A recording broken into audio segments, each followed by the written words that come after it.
Lá que eu quero arrebentar.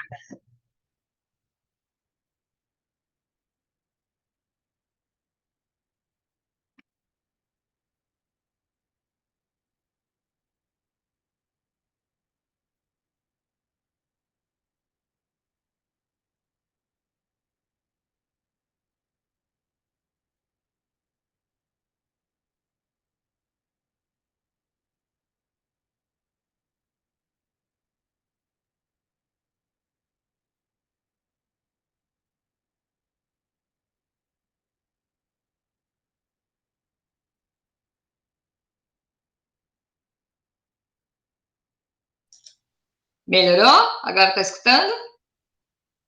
Agora está escutando? Ah, beleza. Então vamos lá. Estudo 23 de Lucas, Lucas 10. E aí nós vamos falar: nossa, mas esse texto eu já cansei de escutar, de ler, não sei o que, mas sempre tem algo para a gente torcer, né? Então vamos lá. O que aconteceu aqui, né? Nesse contexto aqui. Então, nós vimos o que aconteceu lá no 10.1, e eu acho até legal, se você não viu, entra lá no YouTube, dá uma olhada no Estudo 22, que vai explicar bem o cenário, por que chegou a esse ponto aqui. E vai ter uma história aqui para frente que, assim, nós crescemos ouvindo, quem cresceu em igreja ouviu, quem cresceu fora da igreja ouviu. Então, vamos ver o que é que Deus tem para a gente hoje, né, em cima disso. Então, como sempre, vamos estudar hoje Lucas 10, 25 a 42, e nós temos umas perguntinhas. E a primeira pergunta diz o seguinte: qual a pergunta de um doutor da lei para Jesus? Vamos primeiro. O texto diz o seguinte: e eis que certo homem, intérprete da lei, se levantou com o intuito de pôr Jesus à prova e disse-lhe: Mestre, que farei para herdar a vida eterna? Então Jesus lhe perguntou: o que está escrito na lei? Como interpretas? Bom, primeira parte aqui. Esse homem não era um Zé Mané qualquer. Aqui fala que ele era um doutor, um intérprete da lei. Quer dizer, ele conhecia as escrituras, tanto que ele ensinava as escrituras. Então, não era alguém que estava despreparado para ouvir a resposta, tanto que ele foi perguntar para Jesus: o que farei para herdar a vida eterna? Então, ele sendo intérprete da lei, ele foi botar Jesus à prova, porque o que ele esperava? Que Jesus se contradissesse, que, aliás, todos os fariseus e os escribas ficavam andando em volta de Jesus, esperando fazer uma pegadinha, sabe? Para que Jesus se contradissesse. Então, ele vai e pergunta, como ele era um doutor da lei, ele foi perguntar: o que eu farei para herdar a vida eterna? E aí Jesus sabia, né? Jesus sabia, então falou assim: então tá bom, o que está escrito? Como você interpreta? Né? Então, Jesus respondeu com uma pergunta, e eu amo quando Jesus faz isso, porque ele automaticamente ele está fazendo você repensar na sua pergunta. Então, ele disse assim: o que está escrito na lei? E aí, o doutor da lei respondeu, né? O que ele respondeu? Amarás o Senhor teu Deus de todo o coração, de toda a tua alma, de toda a tua força e do teu entendimento. E amarás o teu próximo como a ti mesmo. Então, quem que falou isso? Foi Jesus que falou, não estava na lei de Moisés isso. A lei de Moisés tinha os 10 mandamentos e depois tinha mais 642, eu acho, que é desdobramento dos 10. Mas quem resumiu os 10 mandamentos em 2 foi Jesus. Esse cara veio falar para Jesus, quer dizer que ele já estava andando em volta. Ele já sabia. Então é muito interessante a gente ler o texto e saber em que época que aquilo foi localizado, que aconteceu, para você saber a intensidade do negócio. Porque na lei de Moisés não fala isso. Amarás o seu Deus de todo o coração, e o próximo como a ti mesmo. Na lei de Moisés não fala, foi Jesus que falou. Então, quer dizer que ele já seguia Jesus e ele sabia o que Jesus ensinava, tá? Então, o que ele fez? Ele usou as palavras do próprio Jesus. Olha, que louco, né? E aí Jesus pegou e respondeu o que para ele, né? A pergunta é qual? Então, o que você, né? Aí Jesus disse: respondeste corretamente, faz isso e viverás. Foi muito simplista essa resposta. Mas por que foi simplista? Porque ele sabia que o cara estava querendo pegar ele, né? Então ele pegou e falou: mas querendo se justificar, que aqui tem a quinta pergunta, diz: qual foi a contestação do doutor? Ele, porém, querendo justificar, se perguntou a Jesus: quem é o meu próximo? Aí é que Jesus vai começar, aí que começa a nossa história. Primeiro que Jesus não estava falando nessa altura com os discípulos, não estava falando com os membros da diretoria, né, que era 3, né, Pedro, Tiago e João. Ele não estava ensinando para a galerinha dele, ele estava o quê? Sendo perguntado por um doutor da lei, um fariseu. Eu sempre falo isso porque nós temos, por causa da qualidade dos fariseus, a gente acha que fariseu já é, o significado de fariseu já é hipócrita, blá, blá, blá, blá, mas não, tá? Fariseu que é o teólogo da época. Então, Jesus sabia que estava falando com ele, e aí o cara vai e pergunta, quem é o meu próximo? Aí Jesus podia ter falado assim, qualquer um que está do seu lado, ô cabeção. Não, mas Jesus vai explicar, e ele aproveitou e explicou para quem estava do lado. Então, Jesus pega a pergunta 6, é qual a parábola? E nós sabemos que a parábola que Jesus contou foi a do samaritano, bom samaritano, que tem nome de hospital e tudo, né? Primeiro, vamos definir uma coisa aqui, tá? O povo era separado. Nossa, só naquela época, né? Hoje em dia não é não, né? Tudo junto, uma coisa só, o mundo cor-de-rosa, né? Todo mundo andando em nuvem branca, cintilante. Mas naquela época era o seguinte, Jesus conta. Jesus prosseguiu dizendo, certo homem descia de Jerusalém para Jericó, era judeu. Tá? Então, aqui a pergunta 7 vai falar qual era a religião do homem. Ele era judeu e o povo era muito separado. Vocês lembram que quando Jesus encontra com a samaritana no poço, a samaritana fala assim, como você vem pedir água para mim? Porque o judeu se achava assim, sabe? Os membros da diretoria e os samaritanos eram o povão, eram os imundos, né? Então, eram bem separados. Então, esse homem descia de Jerusalém a Jericó, então ele era um judeu, tá? E ele veio cair na mão de salteadores e assaltantes, tá? Os quais, depois de tudo lhe roubarem, lhe causaram ferimentos, retiraram-se, deixando semi-morto, tá? A pergunta aqui, por que a gente se acha que ele era judeu? Porque ele foi para Jerusalém, para Jericó. Então, ele fazia esse trajeto. E ele não era samaritano. O samaritano não gostava dele. Entendeu? Por isso que se deduz isso, tá? Que ele era. Porque senão Jesus teria dito qual era não ia ter falado que o cara era samaritano. Tá? Era porque tinha realmente uma distinção entre os dois. E aí, o que acontece? O cara foi assaltado e espancaram ele, certo? Pergunta 8. Qual a atitude do sacerdote e do levita? Isso quer dizer o quê? Por que Jesus vai colocar mais uma prova de que ele era judeu? As pessoas mais próximas que deveriam socorrê-lo era o sacerdote e o levita, que era o levita hoje em dia. Levita é o que canta, acham barato os levitas de hoje em dia. Vai ser levita lá, que o levita era que lavava, limpava o templo, sabe, o templo lá, a oferta, gente, não era moedinha na caixinha, não. Era matando bicho, escorria aquela sangueira do caramba, era um negócio assim terrível, e os levitas, a função deles era essa. E tem outra. O levita não tinha direito, a tribo de Levi ficou sem herança, porque eles eram, tá? E hoje os levitas são os membros da diretoria, eu acho um barato isso, né? Volta lá para saber o que era o levita mesmo. O levita, ele era o serviçal do templo, tá? E o sacerdote, então, eram as pessoas, teoricamente, mais indicadas para socorrer um homem que estava caído na rua, assaltado e espancado, né? Então, qual foi a atitude do sacerdote e do levita? O sacerdote passou de largo, sabe? Afastou longe. Semelhantemente, o levita descia por aquele lugar e vendo também passou de largo. Eu acho que tinha acabado o culto, sabe? Eu acho que aí ficou o sacerdote e o levita depois para limpar a igreja, deixar tudo no jeito e encontraram com o cara assaltado no caminho. Não sei, isso são as palavras da minha cabeça, tá? O que acontece? E aí, quem foi que se compadeceu do assaltado? Certo samaritano, veja bem, hoje até a gente poderia colocar, acho que se Jesus fosse contar essa história nos tempos de hoje, ele ia colocar o ucraniano e o russo, hoje, mais moderna ainda, ia colocar o palestino e o judeu, entendeu? Que era, ele queria frisar exatamente que eram povos que não se afinavam, tá? E aí o que acontece? O samaritano que seguiu o seu caminho, passou de perto e vendo, compadeceu-se dele.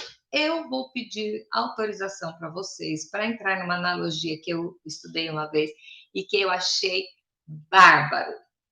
Bárbaro, porque o pastor pegou esse texto e comparou com o que Jesus fez por nós, o papel de Jesus por nós. É muito legal isso, tá?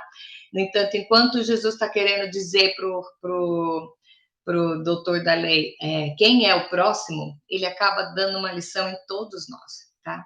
Então, aí o que ele disse? O que ele fez antes de ir embora? Nós sabemos. Aí o samaritano foi, compadeceu-se, cuidou dos ferimentos, pôs óleo e vinho.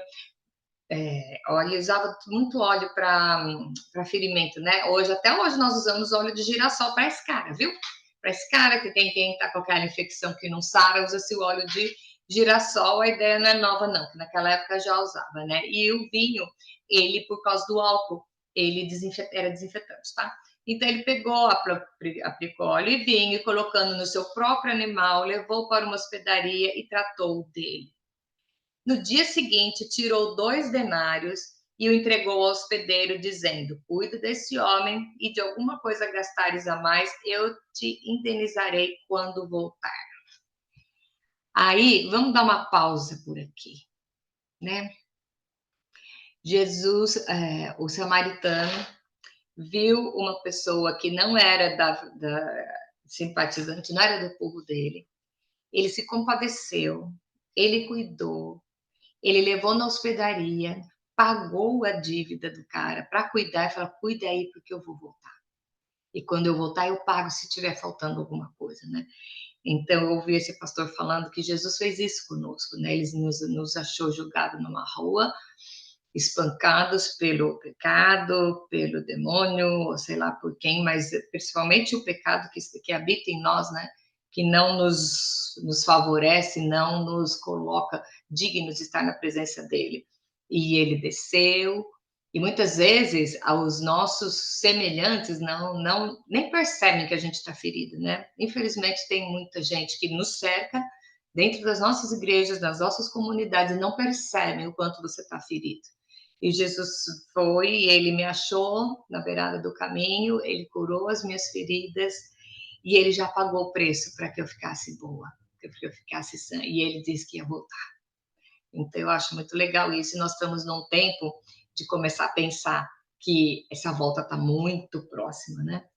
E aí, voltando aqui o texto, a pergunta 11 diz: e qual foi o resumo do mandamento para aquele doutor da lei? Então, o que ele disse? Qual desses 3 parece ter sido próximo do homem que caiu nas mãos dos salteadores? Os membros da mesma igreja? Os vizinhos? Né?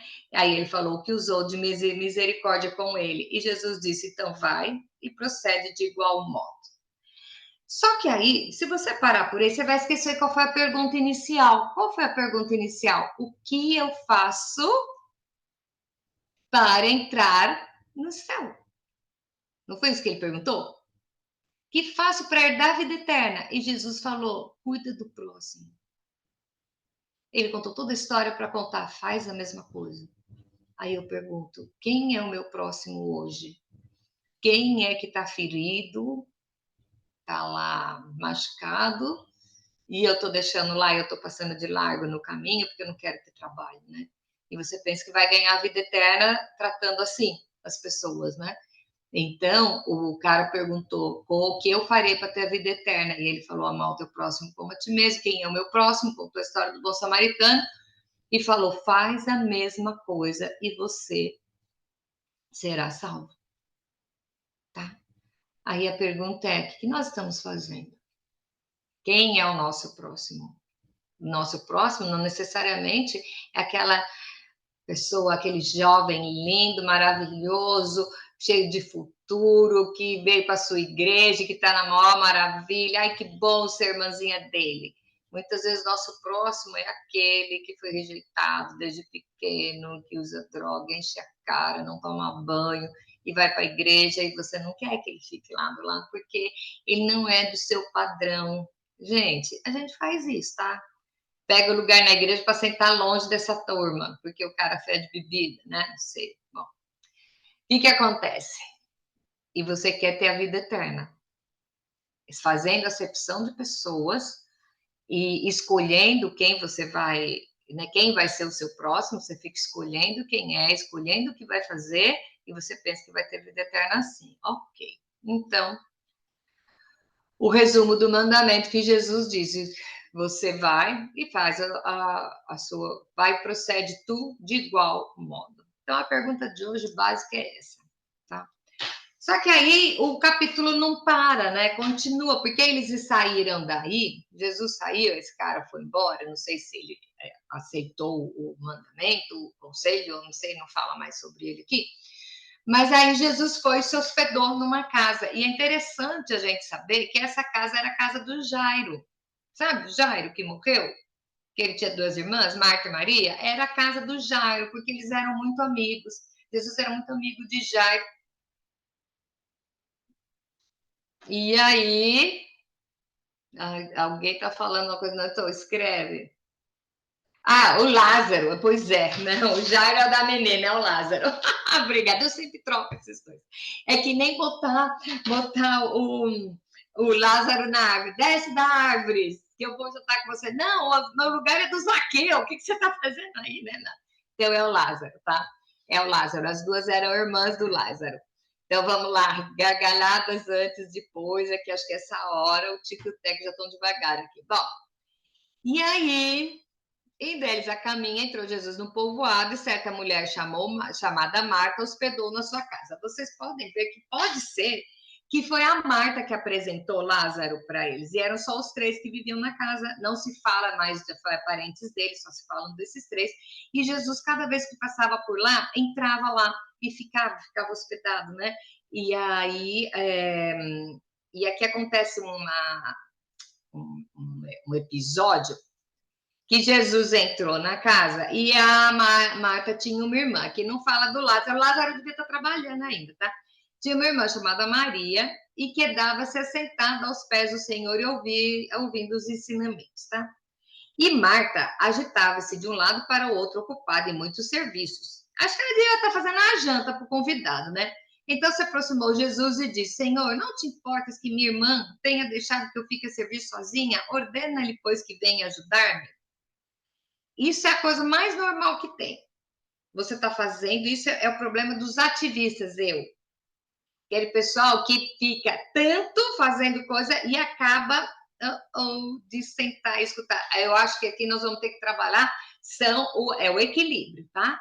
Porque o que acontece? Também não vamos ser aquele que larga tudo, né? Os relaxados da vida, mas eu lembro que tinha um pastor que falava assim: ô, amada, você precisa ir mais devagar, esse seu ativismo vai te estressar.